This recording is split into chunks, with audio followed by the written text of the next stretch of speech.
ഇന്ന് നമുക്ക് പീച്ചിങ്ങ വെച്ച് ഒരു നോർത്ത് ഇന്ത്യൻ സ്റ്റൈലിൽ ചപ്പാത്തിയിലൂടെയൊക്കെ കഴിക്കാൻ പറ്റിയ ഒരു അടിപൊളി റെസിപ്പി ആയിട്ടാണ് ഞാൻ വന്നിരിക്കുന്നത്. അതിനായിട്ട് ഇവിടെ ഒരു വലിയ പീച്ചിങ്ങ, ഒരു 3-4 തണ്ട് ഉള്ളിപ്പൂവ്, ഒരു സവാള, ഒരു 3-4 അല്ലി വെളുത്തുള്ളി, 2 പച്ചമുളക്, ഒരു വലിയ തക്കാളി. പച്ചക്കറിയെല്ലാം അരിഞ്ഞു മാറ്റിയതിന് ശേഷം ഒരു ചീനിച്ചട്ടി സ്റ്റൗവിൽ വെച്ച് ചട്ടി ചൂടായി വരുമ്പോഴത്തേന് അതിനകത്ത് വെജിറ്റബിൾ ഓയിൽ ഒഴിച്ചു കൊടുക്കണം. ഇനി ആ എണ്ണ ചൂടായി വരുമ്പം 1.5 ടീസ്പൂൺ കടുക് ഇട്ട് കൊടുക്കണം. അതിലേക്ക് കുഞ്ഞായി അരിഞ്ഞു വെച്ചിരിക്കുന്ന സവാളയും കൂടി ഇട്ട് കൊടുക്കണം. ആവശ്യത്തിന് ഉപ്പ് ഇട്ട് കൊടുത്ത് നന്നായി ഇളക്കി കൊടുക്കണം. ഇനി ആ ഉള്ളി വഴറ്റുന്നതിൻ്റെ കൂട്ടത്തിൽ നമ്മൾ കുറച്ച് കറിവേപ്പിലയും കൂടി ഇട്ട് കൊടുക്കണം.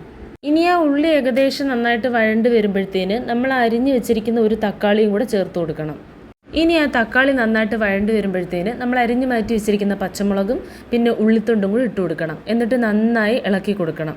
എന്നിട്ട് ഫ്ലെയിം നമ്മളൊരു മീഡിയം ലെവലിലാക്കണം. കാരണം നമ്മളിനി പൊടികൾ ഇട്ട് കൊടുക്കാൻ പോവുകയാണ്. ആദ്യം നമ്മൾ 1 ടീസ്പൂൺ മഞ്ഞൾപ്പൊടി ഇട്ട് കൊടുത്ത് എന്നിട്ടത് നന്നായി ഇളക്കി കൊടുക്കണം. മഞ്ഞൾപ്പൊടിയുടെ ആ ഒരു പച്ചമണം മാറിയതിന് ശേഷം നമ്മൾ കുഞ്ഞായി അരിഞ്ഞു വെച്ചിരിക്കുന്ന പീച്ചിങ്ങയും കൂടി ഇട്ട് കൊടുക്കുക. പീച്ചിങ്ങയും കൂടി ഇട്ടതിന് ശേഷമാണ് ബാക്കിയുള്ള മസാലകളും കൂടെ നമ്മൾ ചേർത്ത് കൊടുക്കുന്നത്. പീച്ചിങ്ങയും കൂടി ചേർത്തതിന് ശേഷം നമ്മൾ നന്നായി ഇളക്കി കൊടുക്കണം. ഇനി അത് നന്നായി ഒന്ന് വാടി വരുമ്പോഴത്തേന് ബാക്കിയുള്ള മസാലപ്പൊടികളും കൂടെ നമുക്ക് ചേർത്ത് കൊടുക്കാം. 2 ടേബിൾ സ്പൂൺ മല്ലിപ്പൊടി, 2 ടീസ്പൂൺ കാശ്മീരി മുളക് പൊടി. ഈ കറി അധികം എരിവുള്ള കറിയല്ല, അതുകൊണ്ടാണ് ഇവിടെ കാശ്മീരി മുളക് പൊടി യൂസ് ചെയ്തിരിക്കുന്നത്. ഇനി കാശ്മീരി മുളക് പൊടിക്ക് പകരം നിങ്ങൾക്ക് മറ്റു മുളക് പൊടി യൂസ് ചെയ്യാം. ഇനി അതിലേക്ക് 2 ടീസ്പൂൺ ഗരം മസാലപ്പൊടി. ഗരം മസാല നമ്മൾ വീട്ടിൽ തന്നെ പൊടിച്ചെടുത്തതാണ്. ഇനി 1 ടീസ്പൂൺ ഉലുവാപ്പൊടിയും കൂടെ ചേർത്ത് നന്നായി ഇളക്കി കൊടുക്കണം. ഇനി ആ മസാലയുടെയൊക്കെ ഒരു പച്ചമണം മാറുന്നത് വരെ നന്നായി തീ കുറച്ച് ഇളക്കി കൊടുത്തുകൊണ്ടേയിരിക്കണം.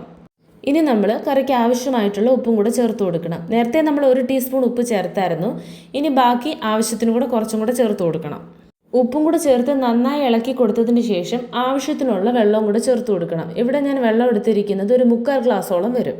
ആവശ്യത്തിനുള്ള വെള്ളം ഒഴിച്ചു കൊടുത്തതിന് ശേഷം നന്നായി ഇളക്കി കൊടുക്കുന്ന ഈ സമയത്ത് നമ്മൾ മാറ്റി വെച്ചിരിക്കുന്ന വെളുത്തുള്ളി ചതച്ചും കൂടെ ചേർത്ത് കൊടുക്കണം. ഈ വെളുത്തുള്ളി ചതച്ചത് നമുക്ക് ആ എണ്ണയിൽ ഉള്ളി വഴറ്റുന്ന സമയത്ത് വേണമെങ്കിൽ ഇട്ട് കൊടുക്കാം, കടുക് വറക്കുന്നതിൻ്റെ കൂട്ടത്തിൽ. അതല്ലാതെ നമുക്ക് ഈ മസാലപ്പൊടികളെല്ലാം ഇട്ടതിന് ശേഷം നമ്മൾ ആ വെള്ളം ഒഴിച്ചു കൊടുക്കുന്ന സമയത്ത് വേണമെങ്കിലും ഇടാം.